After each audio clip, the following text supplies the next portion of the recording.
మాస్టర్తో మాట మంతి కార్యక్రమానికి స్వాగతం. నేను మీ మాస్టర్ దుర్గా ప్రసాద్. ఈరోజు మనతో పాటు కళారత్న సామాజిక రాజకీయ విశ్లేషకులు మల్లం రమేష్ గారు ఉన్నారు. సార్ నమస్కారం. సార్ నమస్కారం అండి. సార్ ఈ మన లోకేష్ గారి మీద చాలా అపవాదులు అండి. అంటే జగన్ గారు గవర్నమెంట్ ఉన్నప్పుడు ఆయన మీద ఎన్ని అపోహలు అంటే అన్ని. అటువంటిది ఆయన దావోస్ వెళ్ళి ఆయన అంటే పారిశ్రామికవేత్తలతో మాట్లాడడం కానీ పెట్టుబడులు తీసుకోవడం చాలా విశేష కృషి చేశారు. అలాగే డిప్యూటీ సీఎం అన్నారు. ఏంటి సార్ ఇవన్నీ విషయాలు? ఇప్పుడు లోకేష్ సక్సెస్ అండి. ఇప్పుడు ఫస్ట్ టైం ఏంటంటే పప్పు అని పేరు పెట్టారు. ఫస్ట్ టైం ఏంటంటే కావాలని విమర్శించి ఆయన కొత్త కాబట్టి కొంచెం అప్పట్లో తడబాటు ఉంది, వాస్తవం మాట్లాడుకోవాలి మనం. అలాగే ఇంటర్నల్గా వర్త్ లేక కాదు, ఆ రోజు కూడా ఇంటర్నల్గా వర్త్ ఉంది కానీ పైకి తడబాటు ఉంది. దాన్ని ఈ గత 5 ఏళ్ల కాలంలో పాలిష్ చేసుకొని పర్ఫెక్షన్కి వచ్చాడు. వచ్చి రాజకీయంగా అవగాహన పొందాడు, అందరి మెప్పు పొందాడు, చక్కగా మంత్రి అయ్యాడు. ఈ నేపథ్యంలో ఏంటంటే గతానికి ఇప్పటికి మారిపోయింది. మాట్లాడటం వచ్చింది, కమ్యూనికేషన్ స్కిల్ వచ్చింది, అవగాహన పెరిగింది. కాబట్టి దావోస్ వెళ్ళి కానీ ఇక్కడ దావోస్ ఒకటే కాదు, దావోస్లో బాగా మాట్లాడాడు, పెట్టుబడుల కోసం ప్రయత్నం చేశాడు, సక్సెస్ అయ్యాడు. అక్కడ మాత్రమే కాదు, ఇక్కడ కూడా ఆంధ్రప్రదేశ్లో కూడా సక్సెస్ అయ్యాడు. తన పరిపాలనలో కానీ, మర్యాదలు కానీ, పద్ధతులు కానీ, సంస్కృతిలో కానీ, సాంప్రదాయాలు కానీ సక్సెస్ అయ్యాడు. కాబట్టి అతన్ని అభిమానించే వారికి అభినందనలు తెలియజేస్తున్నాం.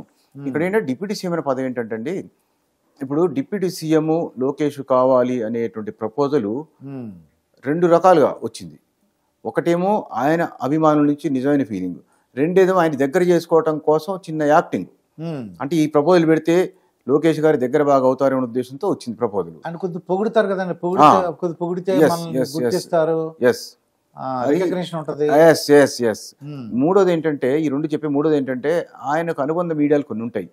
ఇక్కడ పవన్ కళ్యాణ్ టాపిక్ లింక్ అవుతుంది.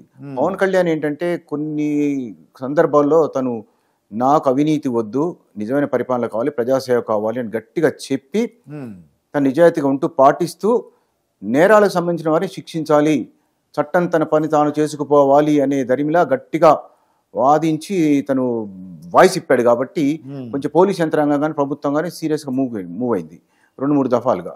తిరుపతి విషయాలు కావచ్చు, అంతకుముందు మన దౌర్జన్యాల్లో పాతనే హింసించారు కదండి. జగన్ గవర్నమెంట్ దారుణంగా హింసించింది కదండి.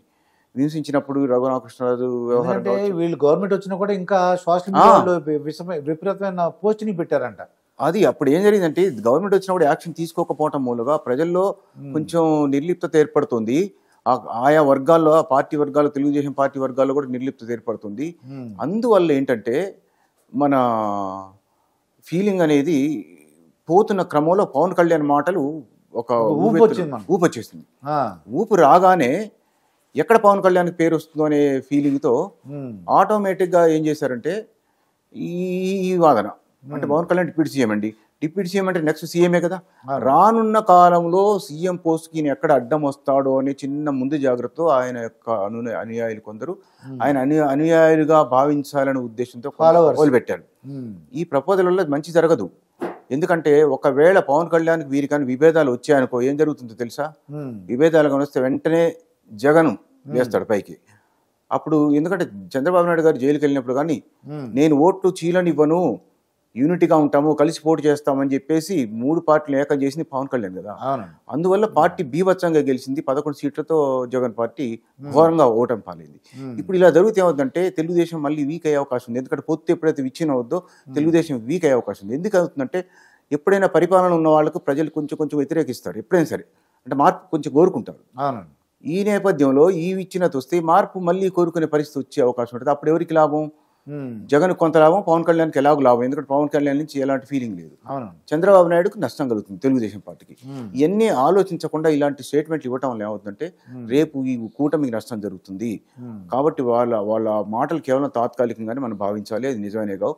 అట్ ది సేమ్ టైం ఒకవేళ జగన్ తాను ఓడిపోతా వచ్చే ఎన్నికల్లో గెలవడు, వచ్చే ఎన్నికల్లో కూడా ఓడిపోతా చంద్రబాబు నాయుడు మళ్ళీ సీఎం అయితే అనిపిస్తే ఏమవుతుందంటే రాజకీయాలు ఏది నమ్మొద్దండి. జగన్ పార్టీ వాళ్ళు ఏం చేస్తారు, ఒక అవసరం పవన్ కళ్యాణ్ సపోర్ట్ చేశారనుకోండి, అంటే పవన్ కళ్యాణ్ జగన్ పడకపోయినా కూడా రాజకీయాలు చంద్రబాబు నాయుడు రాకూడదు కాబట్టి జగన్ పార్టీ వాళ్ళు పవన్ కళ్యాణ్ సపోర్ట్ చేశారనుకోండి, మొత్తం ఈక్వేషన్ మారిపోతుంది. అందుకోసం దూరదృష్టితో ఇలాంటి ప్రపోజల్స్ పక్కన పెడితే, ఎందుకంటే చంద్రబాబు నాయుడు సీఎం, ముఖ్యమంత్రి కొడుకే కదండి. ఇంకా ముఖ్యమంత్రి కొడుకున్నప్పుడు ఉప ముఖ్యమంత్రి ఉంటే ఏంటి లేకపోతే ఏంటి?